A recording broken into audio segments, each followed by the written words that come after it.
कि भगवान गणेश जी का जो स्वरूप है, शिव महापुराण कह रही है, जो गणेश जी का स्वरूप है वो स्वरूप किस ओर होना चाहिए। बहुत ध्यान से सुनिएगा महाराज, कथा ना छूटे आप। घर के दरवाजे पर अगर हम गणेश जी की मूर्ति, गणेश जी का फोटो, गणेश जी का टाइल्स बाहर की ओर लगा रहे हैं तो जाते समय गणेश जी का जो पृष्ठभाग है, पीठ है, वो पीछे कीजिए। एक शिव महापुराण में आपको पहले एक प्रसंग सुनाया है, सभी लोगों को ज्ञात होगा कि भगवान के सम्मुख में धर्म है और भगवान के पीछे अधर्म का निवास। महाराज,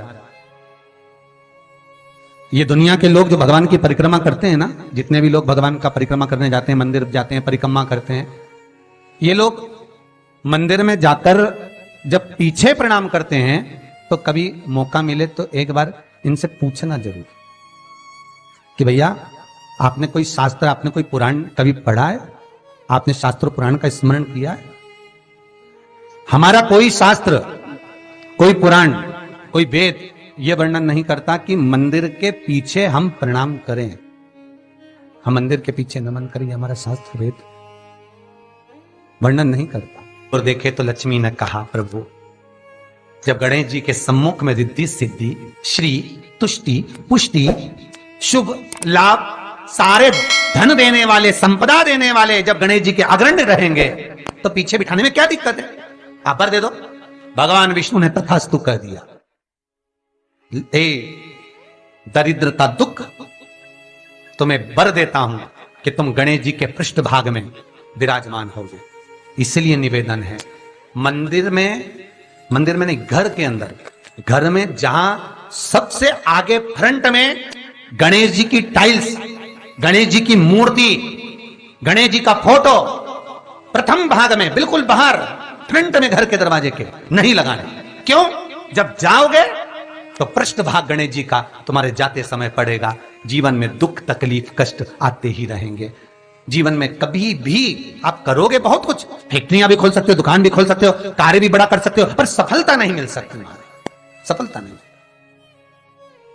और यदि आपके घर में पहले से टाइल्स लगी है, मूर्ति लगी है गणेश जी की, हटा नहीं सकते, तो निवेदन है, एक फोटो गणेश जी का जब बाहर निकलो तो अपने, जब उधर फोटो लगा है तो एक फोटो बाहर जाते समय अंदर की ओर मुख करके लगा दीजिए, उससे वो दोष समाप्त हो जाता है।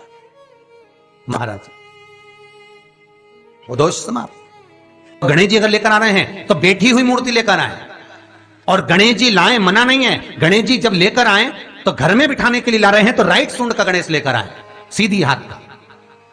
आपका सीधा हाथ देख लेना, उसी के हिसाब से गणेश जी को अपनी ओर रखकर, या गणेश जी का सीधा हस्त कमल देख लेना। आपका तो उल्टा मान्य होगा जब आप देखेंगे तो गणेश जी का जो सीधा हस्त कमल हो, उस साइड अगर गणेश जी की सूंड है तो वो सूंड का गणेश घर के अंदर विराजमान हो।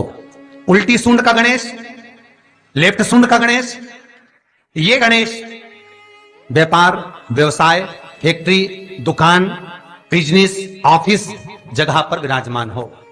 बहुत ध्यान देना, उल्टी सूंड के गणेश बहुत कम बनते हैं। क्यों कम बनते हैं? इसका शास्त्रीय प्रमाण है। कभी किसी मूर्तिकार के पास जाना और मूर्तिकार के पास जाकर पूछना, भैया तुम उल्टी सूंड का गणेश क्यों नहीं बनाते? जितने भी बनते सीधी सूंड के बनते। कभी पूछना उससे, वो बताएगा कि उल्टी सूंड के अगर गणेश जी बनाए, 50 गणेश जी अगर उल्टी सूंड के बनाए हैं तो उसमें से कम 30 गणेश जी अपने आप टूट जाते हैं या बिगड़ जाते हैं। ये शास्त्र रीति है। उल्टी सूंड का गणेश बहुत कम पक पाता है या मिट्टी का बन पाता। और यदि आपने अपने हाथों से भी उल्टी सूंड का गणेश मिट्टी का बनाया तो 10 दिन पूजन करोगे, 10 दिन के अंदर वो मूर्ति, वो सूंड, वो गणेश जी चटक जाएगा। उल्टी सूंड का गणेश टिकता ही नहीं है, वो बीच में से खंडित हो ही जाए।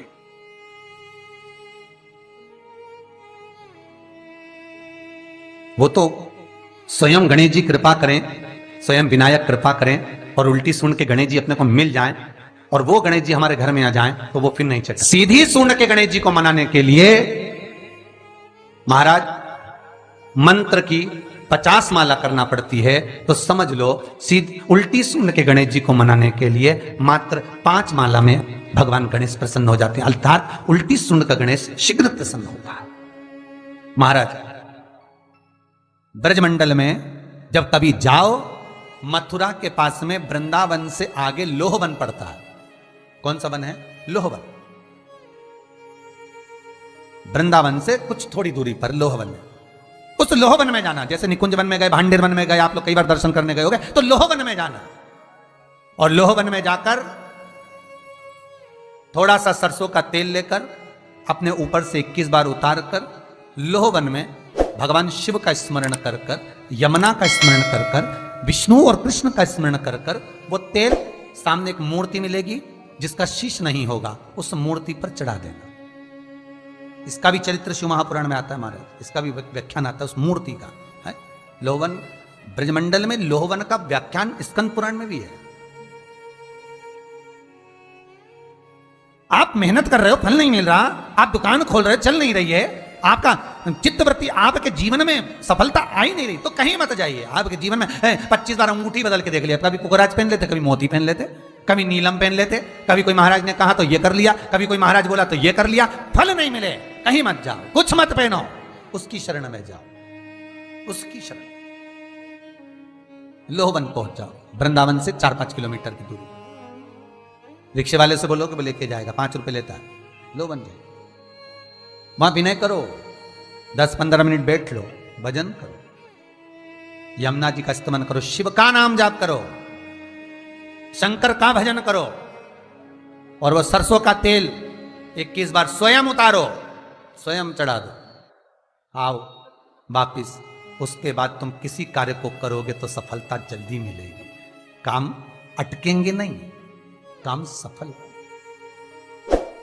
यमुना के घाट पर शिव आराधना का फल भी 1000 लाखों गुना है, लाखों।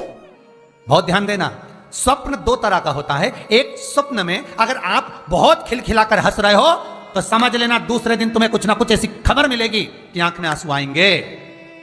स्वप्न में आप अपने आप को अगर हंसता हुआ देख रहे हो, किसी को खिलखिलाता हंसता हुआ देख रहे हो, तो दूसरे दिन कुछ रोने की खबर मिलेगी, कोई दुख होगा, कष्ट होगा, तकलीफ होगा।